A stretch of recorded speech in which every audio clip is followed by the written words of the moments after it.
Learn import-export by real disputes between Kenyan importer and Indian exporter. This case is mostly discussed in certificate program of IBM, that is International Business Management course of ICEEL Academy. Read the case properly in next video carefully. Mobile communication of Kenyan importer with the ICEEL expert follows. ICEEL Academy www.iceel.net. This is a real case study of dispute between 1. Kenyan importer, who is an NRI, or PIO, means non-residential Indian or person of Indian origin, having passport of Kenya, who imported good, that is ceramic tiles from India, through his limited company registered in Kenya. Versus 2. Indian exporter having LLP company registered in India. At the end of the case, we will discuss why such situation arises in import-export business. What is solution? What lesson or moral that you learn out of this case? For complete text of the case, you can also log on to our blog section of our site www.iceel.net. Importer in this real case study. Importer is a limited company, registered in Kenya, by a person who was PIO or NRI, that is person of Indian origin or non-residential Indian, born and brought up in Kenya, and holding Kenyan passport, having no Indian passport even, but having his native home in Gujarat, India, where his parents were living. He was having 100% shares holding in that company. Exporter or merchant exporter in this real case study. Exporter is an LLP company, registered in Gujarat, India. Manufacturer in this real case, it is a company registered in Morbi, Gujarat, India, who manufactured tiles for merchant exporter. Contract stage. Kenyan importer came to India with 20 kilograms of tiles as a sample to show to Indian exporter and to make the tiles of real order, just like those samples. Thus, exporter was required to match the quality of tiles in actual order, just with those samples given to him by Kenyan importer.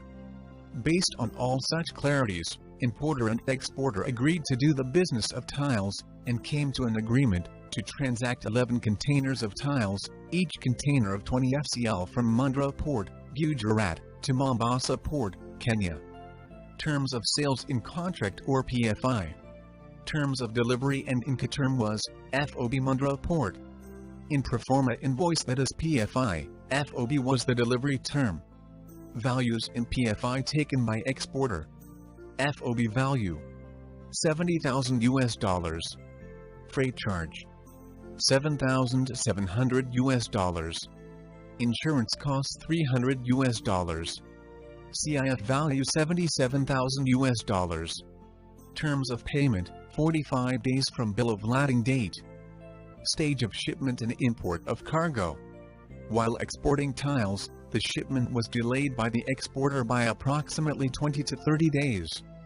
Thus, the cargo was received to importer at Mombasa, Kenya, delayed by 20 to 30 days. Due to this 20 to 30 days delay in shipment, maintenance activities at Mombasa port started, which delayed the custom clearing of cargo, and thus, the importer had to pay demurrage and detention. After import clearance, cargo was taken to warehouse of importer by importer, delivery in Kenya by importer, to local Kenyan buyers. The cargo now was lying at the warehouse of importer in Kenya, from where it was to be sent to different local Kenyan buyers.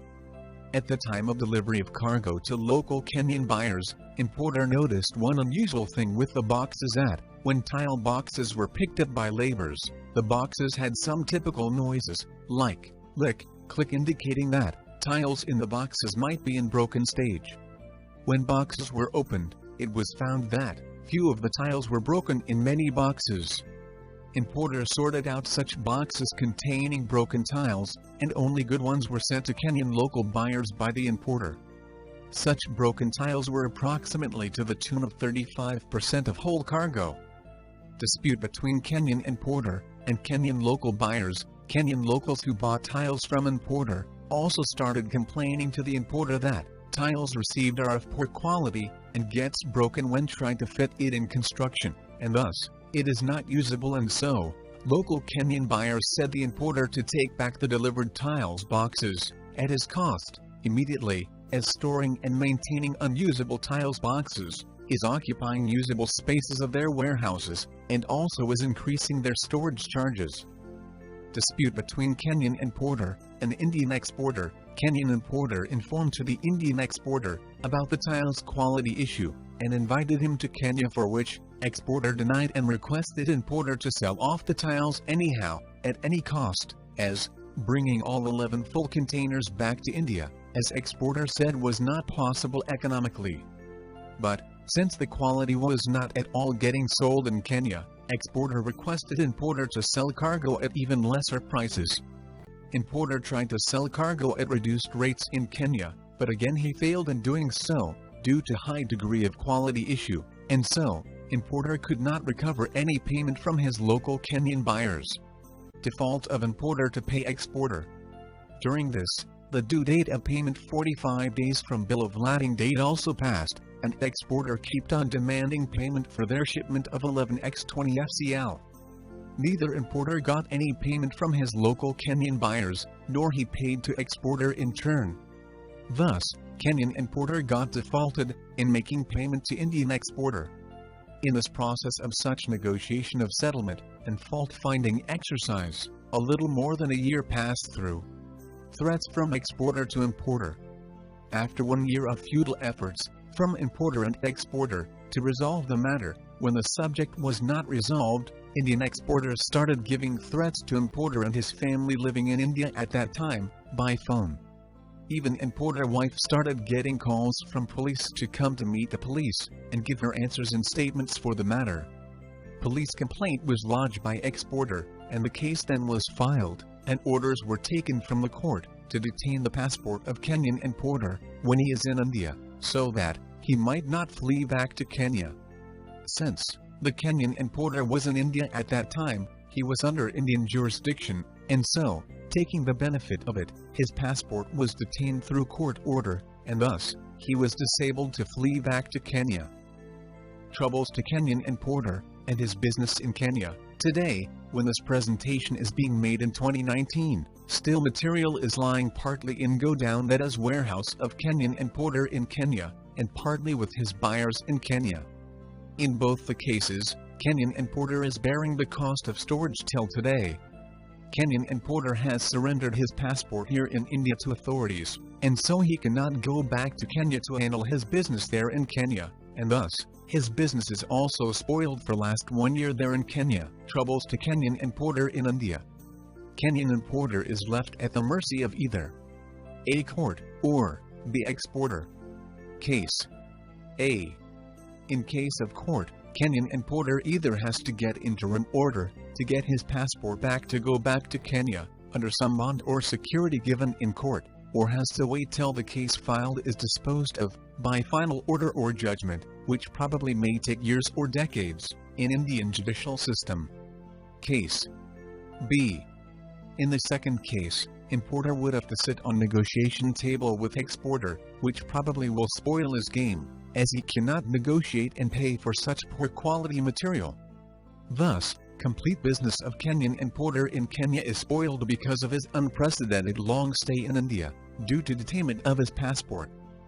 In next video, mobile live communication, or chat of Kenyan importer with experts of ICEEL Academy is given, with subtitle in English, for your better understanding.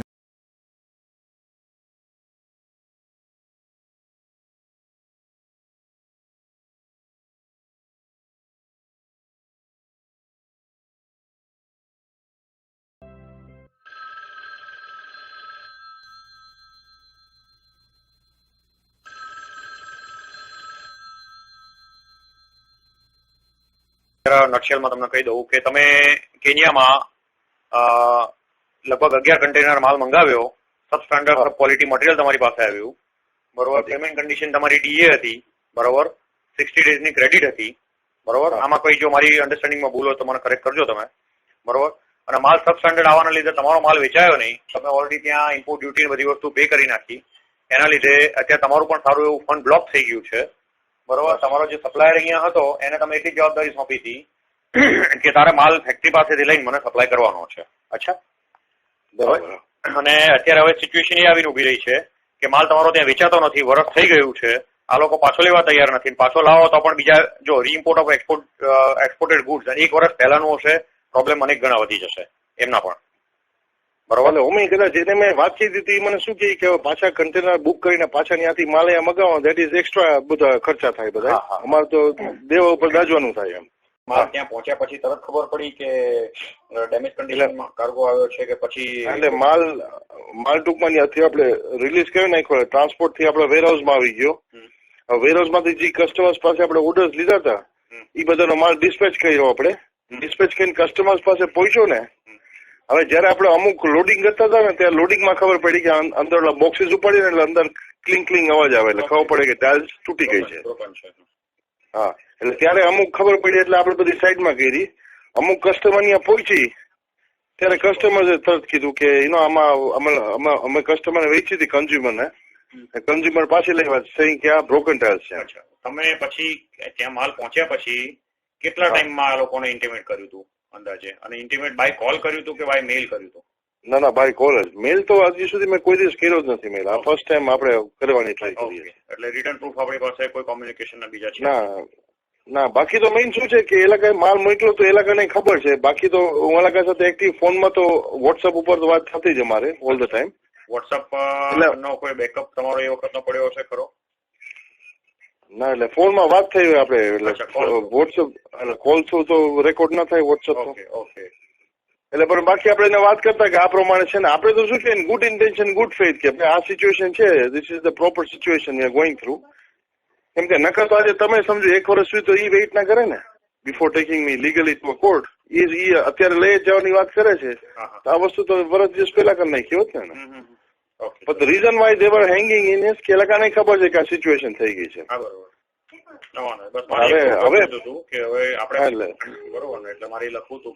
એટલે હવે આમાં શું થાય, અત્યાર સુધી એ લોકોને ખબર હતી પણ હવે છેલ્લા 1.5-2 મહિનાથી એ લોકો ઓલી વાત ઉપર આવી ગયા છે, કેમ કે એ લોકોએ કોકને કન્સલ્ટ કર્યું હશે.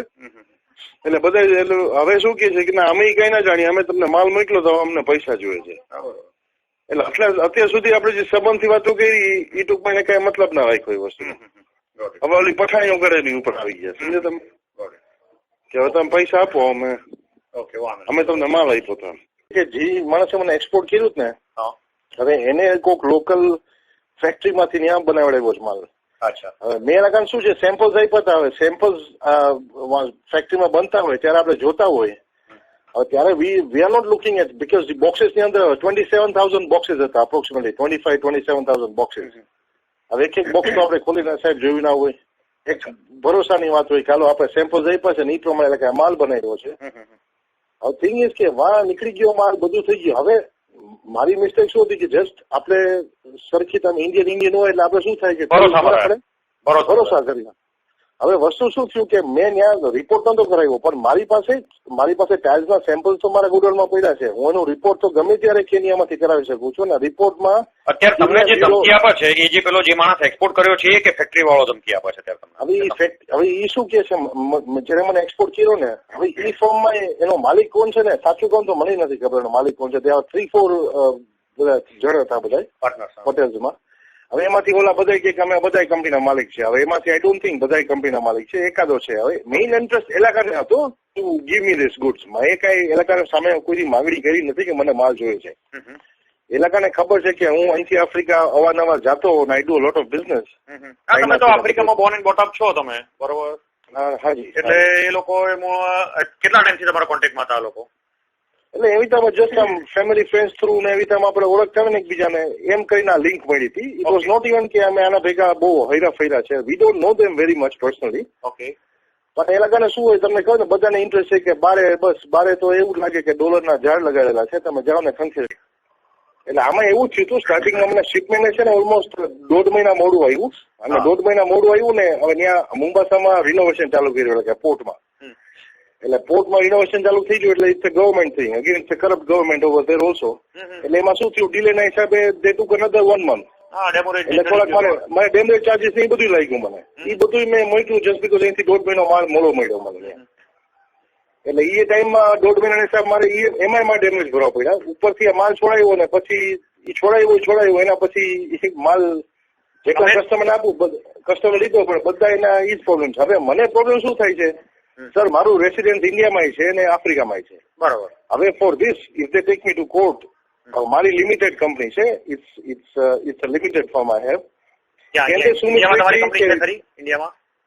ઇન્ડિયામાં નથી, કેન્યામાં છે. હજી એક્સપોર્ટ કર્યો ને એ મારી કંપની છે that's based in Kenya, has nothing to with India. Okay. જે ઇમ્પોર્ટ તમે ત્યાં કર્યું એ તમારી આફ્રિકાની જે કેન્યાની કંપની હતી એમાં જ કર્યું, રાઈટ? હા, આફ્રિકાની કંપની છે ને એને ઇમ્પોર્ટ કર્યું છે, which I am one of the directors and a shareholder of that company. Okay. But it's a limited company. એટલે બેસિકલી લિમિટેડ લાયબિલિટી આપણે એટલે જ કરી હોય કે anything happens they cannot come directly to my assets. It has to be the company has to bear the debts or whatever. હવે આમાં થોડુંક તમે ટેકનિકલી તમને ઓફિસ આવીને મળું, પણ આમાં તમારે મને થોડી સલાહ લેવી પડશે. એનું કારણ કોઈને ખબર છે ને. ડોક્યુમેન્ટ થોડા મેઇલ કરો, તમારે જે ટ્રાન્ઝેક્શન સ્ટાર્ટિંગમાં થયું તો કોન્ટ્રાક્ટ બનાવ્યો હતો અને જે વસ્તુ ઇનવોઇસ ને બધું મોકલ્યું હતું હમણાં જે ટેસ્ટ સર્ટિફિકેટ મોકલ્યો હતો એ જે પણ વસ્તુ હોય ને, બરોબર સર એ મેઇલ કરતા હાઉ અબાઉટ હું તમને તમે જયારે પણ ફ્રી હો એકાદ દિવસની અંદર તો હું તમને ઓફિસ આવીને મળું ને I can show you the document discuss. No issues. કઈ વસ્તુ છે તમે મને બતાવો આખી, બરોબર? હાજી, we can just have a meeting, no issues. બરોબર. અહીંયાથી ફર્સ્ટ ટાઈમ જ મેં ટ્રાય કર્યું ઇન્ડિયાથી. અચ્છા. હાર્ડવેરમાં. બાકી મોસ્ટલી મારી બધી પ્રોડક્ટ આવતી બધી ચાઇનાથી, વેલ્ડિંગ રોડ્સ છે એ બધું છે ચાઇનાથી, બધું ઘણું બધું મંગાવતા અમે. અને વી use to sell containers and containers, અને આરામથી માલ વેચાતો. એક દિવસમાં અમારો કન્ટેનર એક દિવસ અમારી ગોડાઉનમાં ના પડ્યો, એટલું ઈઝી વેપાર હતો. હવે આલકાને વસ્તુ એ સમજાવી કે તમે છે ને ઓલું શું કે ઓલા મીઠા જારના મૂળિયા ખાવા છે. મેં કીધું હતું કે ભાઈ સરખીતામ જો વ્યવસ્થિત દાનતથી ધંધો કર્યો હોત ને તો આજે છે ને અમે 100 કન્ટેનર પહોંચી ગયા. Very true, very true. એક વર્ષમાં એથી વધી ગયું હોત તમારે. કેમ કે જો હું ફર્સ્ટ ઓર્ડર લઈ સાહેબ, first order four unwanted country, they don't even know about the country, એનો જો મને ખાલી ઓર્ડર 11 કન્ટેનર મળી શકતો હોય જસ્ટ ઓવર ધ ફોન તો સાહેબ વોટ કેન ઓફ બિઝનેસ આવી લઈએ. પણ હવે વસ્તુ શું છે અનફોર્ચ્યુનેટલી, અને હવે એમ કે છે કે જે મેન્યુફેક્ચર અમારે એની પાસેથી ક્રેડિટ ઉપર માલ લીધો તો કે મેન્યુફેક્ચર પાસેથી, I don't think that's the case because company વાળા કોઈ મને ફોન નથી કર્યો. એનીવેઝ મેં એલા પાસેથી ડાયરેક્ટ માલ તો લીધો નથી, એલા કઈ આ કંપનીને માલ આપ્યો તો એ કંપની મને એક્સપોર્ટ કર્યો. હવે એમ કે છે કે મેન્યુફેક્ચરર્સ અમને ધમકી આપે છે, અમને આ બધું કરે છે, એટલે અમને પ્રેશર આપે જ ને એ હવે મને પ્રેશર આપવાનું ટ્રાય કરે છે. હા,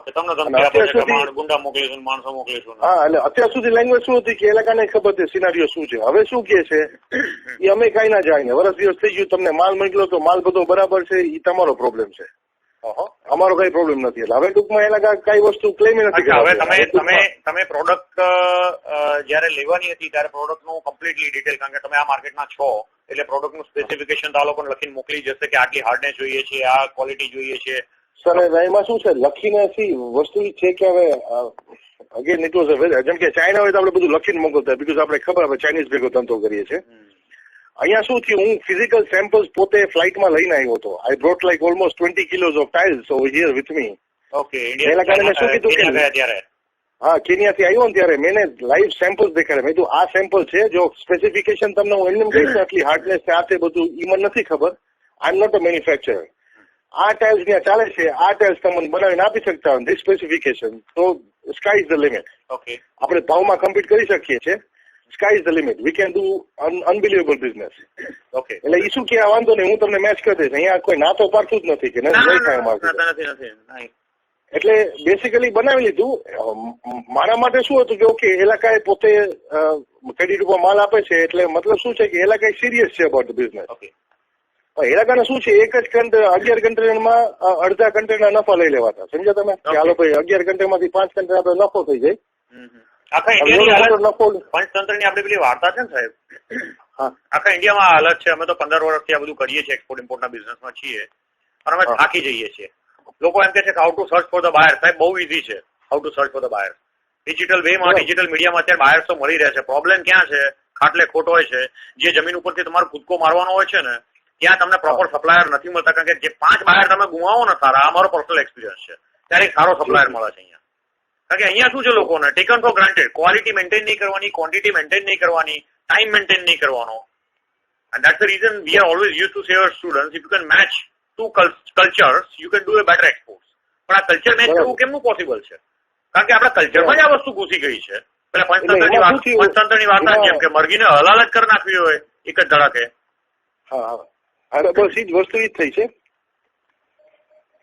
હવે આમાં સાહેબ વસ્તુ શું છે, લાસ્ટ મેને ઇનફેક્ટ લાસ્ટ ટાઈમ તો જરાક મારી સાથે જુદા ટોનથી વાત કરવા માંડ્યા. એટલે ઇવન આઈ ગોટ પિસ્ડ ઓફ અને આઈ ટોલ્ડ ધેમ કે ભાઈ એવું હોય તો લેટ્સ મીટ ઇન કોર્ટ. મેં કીધું ના એ કે કોર્ટમાં જ જવું આપણે, કે કોર્ટમાં જશું તો કે એકાદો પાર્ટનર પછી મને શું કે છે કે મારી જોબ છે કે I work for a multinational company, બીજો મને કે હું બેંક માટે કામ કરું છું કે અમને બધાને જોબમાં પ્રોબ્લેમ થશે કે જો આ કઈ કોર્ટમાં જાય ને. મેં કીધું તો હું તમને શું કામ કહું છું કે તમે હવે બધી વસ્તુમાં છટકી જાવ છો, તો લેટ્સ મીટ ઇન કોર્ટ. જે આપશે મને ડિસિઝન કોર્ટ આપશે, I go with that decision.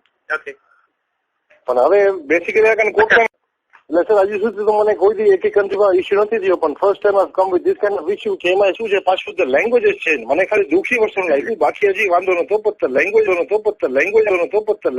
એ લોકોને કહું છું કે બોસ તમે લોકો હલકી લેંગ્વેજ વાપરો હોય ના સારી લાગે. આપણે એ બધા એવા નથી ઉછરેલા, આપણા સંસ્કાર નામની વસ્તુ છે. પણ હવે now they have come to a point વે જરાક ટોન બદલી ગયો છે બોલવાનો, ધમકી જેવી વાતો. મેં એ લોકોને ફોનમાં જ વાત કરી. મેં કીધું અવિતામાં આપણે તમે એમ કહો કે ઓલા આમ કરશે ને તેમ કરશે. મેં કીધું જો એક વસ્તુ તમને કહી દઉં કે લો નામની વસ્તુ છે, I can call the lose on you people. મેં કીધું એ વાત નથી એમ તમને એ લાગે ધમકી આપે તમે ધમકી ના લ્યો. મેં કીધું એક તો ઇન્ફિરિયર વસ્તુ મોકલવી છે ને ઉપરથી તમે ધમકી આપો એ થોડું ચાલે. કઈ રસ્તો કાઢવા માટે આપણે શું કહે છે કે વેઇટ એન્ડ વોચ કરીએ છીએ. આપણે જો વેચાશે ને આપણે તો જેમ થોડા પૈસા કરીને તમારું ક્લિયર કરી નાખશું તો એમ સમજશું કે it was a bad deal with it. આમાં લીગલી મારી પર શું કરી લઈ શકશે નહીં ધમકી સિવાય અને ફિઝિકલ એટેક સિવાય, અને એ કરી નથી શકવાના. ના એમ તો બીકોઝ હવે એ કરી નથી શકવાના કારણ કે મારા એમાં એનું વસ્તુ એ છે કે હું તો મારે ઠીક છે legally I reside in India, મારી પાસે બધા લીગલ ડોક્યુમેન્ટેશન છે, ઇન્ટરનેશનલ પાસપોર્ટ હોલ્ડર છે. મારા 2 સન છે, they both American passport holders because I was in America for 15 years. And at the end of the day, I just have to call American embassy. My son has to call that there are people who are threatening me and my life is at threat over here. એક કશું નહીં કરી શકે, ખાલી એક જ વસ્તુ કરો, બરોબર? જી. તમે ડોક્યુમેન્ટ લઈને મને 1-2 દિવસમાં મળવા આવો, બરોબર? જયારે પણ અનુકૂળ હોય ત્યારે. તમે કહો તો કાલે આવી જાવ મળવા માટે. એટલે વસ્તુમાં નિવારણ આવે, બીજું કઈ મને આઈડિયા આવે કે શું કરી શકો, તમારી એક્સપર્ટીઝ છે. ના એટલે લોમાં મેં તમને કહ્યું કે અમુક અમારી, કારણ કે અમે ઇન્ટરનેશનલ લોના અને અમુક જે સેમિનાર્સ બેચીસ કરીએ છીએ નાખી છે એ બહુ ઇન્ડિયા લેવલે યુનિક છે. Honestly speaking I would not take that much proud but that's sir it's by the grace of God કે I was looking for someone. એમાં ફોર્ચ્યુનેટલી અમદાવાદમાં છું તમે અહીંયા છો. પાછો લો ગ્રેજ્યુએટ પણ છું અને આ રીતના કેસીસ હું જાતે પણ કન્ટેસ્ટ કરું છું, બરોબર? મારા કેસીસ હોય તો બીજાના નથી કન્ટેસ્ટ કરતો ઓનેસ્ટલી, કારણ કે મારો એક્સપોર્ટ ઇમ્પોર્ટ લાયસન્સ મારા નામે છે, બરોબર? એટલે હું એક્સપોર્ટ ઇમ્પોર્ટના બિઝનેસ સાથે સંકળાયેલો હોય તો વકીલ તરીકે પ્રેક્ટિસ ન કરી શકું as a professional ethics, right? પણ આમાં શું છે સર, તમારું પ્રોપર ગાઈડન્સ મળે તો મને શું છે, because I mean a country where મને નથી ખબર મારે કોને કોન્ટેક્ટ કરવું. Very true. અને ધેટ ઇઝ હાઉ ગૂગલમાં સર્ચ કરીને finally I got your number, તમારી કંપનીનો. આઈ થોટ કે okay this is where I can see the rays of sun. અહીંયા મને કઈક હોપ દેખાણો મને, એટલે મેં તમને આજે ફોન કર્યો સર. બરોબર. ઇન્ટરનેશનલ લોમાં ઓનેસ્ટલી સ્પીકિંગ જે મેં તમને કહ્યું ને કે IIFT પણ આપણને કોલ કરેલા છે કે લેક્ચર લેવા તમે આવો એમ, Indian Institute of Foreign Trade Delhi, બરોબર? Sir I have all the faith in you. વાત કરી ને. હાજી, ઇન્ટરનેશનલ કેસીસ મેં આ ડિસ્પ્યુટના એટલા બધા વાંચેલા છે. આ તો તમારા પ્રાઇવેટ પાર્ટી સાથે છે સાહેબ. મારી પાસે એવા કેસીસ છે કે જે ઇન્ટરનેશનલ લોમાં બેંક સાથેના ડિસ્પ્યુટ થયેલા હોય, CHA સાથેના થયેલા હોય, શિપિંગ લાઇન સાથેના થયેલા હોય, સો મેની ટ્રબલ, અને એ કેસીસ 15 વર્ષ લડાયેલા હોય. એનો આખો એક કેસને આખો એનાલાઇઝ કરવા માટે મેં ઘણી વખત 500-700 કલાક 500 hours મેં સ્પેન્ડ કરેલા છે ઘણી વખત એક કેસને સમજવા માટે એમ. એટલે બિટવીન ધ લાઇન ઇન્ટરનેશનલ લો ને આ બધી વસ્તુ એક્સપોર્ટ ઇમ્પોર્ટના, કારણ કે હું પોતે એક્સપોર્ટ ઇમ્પોર્ટ કરું છું, સાથે એક્સપોર્ટ ઇમ્પોર્ટનો ફેકલ્ટી છું 15 વર્ષથી, બરોબર? જી જી. એટલે એ રીતે faculty being a faculty I am the first student of this particular field, this particular domain. બરાબર. ફેકલ્ટી એટલે મતલબ તમે એ ફિલ્ડના પહેલા વિદ્યાર્થી કહેવાય, ફર્સ્ટ સ્ટુડન્ટ. બરોબર, કે તમારે કન્ટિન્યુઅસલી આ બધી વસ્તુ વાંચતા રહો, અલગ અલગ વસ્તુ શીખતા રહો, અપડેટ થતા રહો તમે.